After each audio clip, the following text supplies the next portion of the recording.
Are you a breastfeeding mom and thinking about weaning but not quite sure how to go about it? If so, keep watching because I'm going to tell you how to wean without tears, either yours or your baby's. Hey mamas, welcome to my channel, Breastfeeding Confidential, where I talk about all things breastfeeding. My name is Andrea. I'm a registered nurse and a lactation consultant, an IBCLC, and I've been helping moms and babies breastfeed for over 26 years, and I want to help you too. If you want breastfeeding information, tips, and support, then I invite you to hit that subscribe button and that notification bell so that you don't miss out on any of my helpful videos. Weaning. Let's talk about weaning. First of all, when should you wean? And the answer to that question is it's a really personal decision and not one that anybody else should make for you.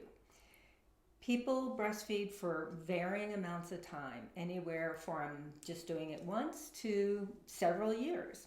And as far as the official recommendations, the American Academy of Pediatrics recommends exclusive breastfeeding if you can for the first 6 months, and then continued breastfeeding with the addition of complementary foods for at least a year, and then beyond that for as long as is beneficial to the family. And the World Health Organization recommends breastfeeding for at least 2 years. The worldwide average age of weaning is 3 to 4 years. Any amount of breastfeeding is beneficial, and you have to make the decision that works best for you and your family. Nobody should tell you that you should wean before you are ready to. Now, how you go about weaning will depend on why you want to wean and how much milk you're producing.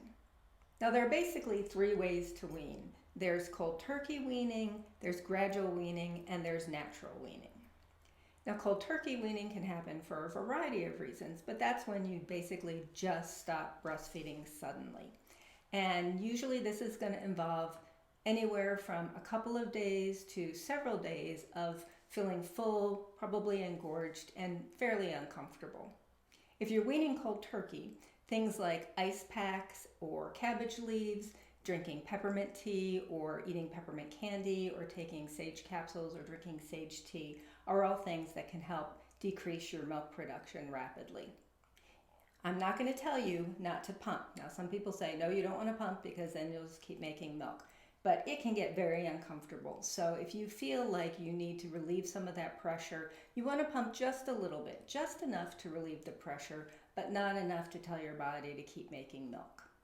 Now, gradual weaning is where you drop a feeding, wait a few days, drop another feeding, wait a few days, and you continue to do that until you're not breastfeeding anymore. And I usually recommend that you drop the feeding that is the least convenient. Doing it gradually like that, you often don't experience too much discomfort. Now, natural weaning is when it just occurs naturally over time. You are busy, and so you don't get to a typical feeding, and your baby doesn't notice, and you just find that you're not doing that feeding anymore. Some people call this baby-led weaning. That's also a term that's used to how you introduce solids to your baby, so it can have a dual meaning. I also want to talk about if you have a reluctant weanling. You want to wean and your baby is not on board with that decision. And so things that you can do are setting boundaries, saying, we don't breastfeed at night. We only breastfeed when the sun is up. Or we only breastfeed at home. We don't breastfeed when we're away from home.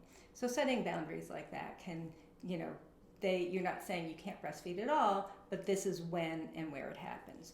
Or, if you have a baby that is breastfeeding a whole lot and you're wanting to wean, then the first thing I recommend you do is write down how many times a day they breastfeed. So keep a log for a couple days. And then that gives you your starting point, and then you'll know when you're making progress. And giving them redirection, giving them something else to do. Or saying, okay, you can breastfeed in 15 minutes or 30 minutes. And you can set a timer so they can see it and say, in the meantime, we'll read a book, or we'll play with your toys, or something like that. We'll go for a walk. So those are some tips to help with the reluctant weanling. Now, I have a blog, breastfeedingconfidential.com, and I have blog posts on both just weaning in general and the reluctant weanling. So go over there and check it out. I'll leave links in the description below. If you'd like this video, if you felt like it was helpful, please give me a thumbs up And if you have questions, leave a comment. I answer all the questions that I get in the comments section. And until next time, take care, Mama.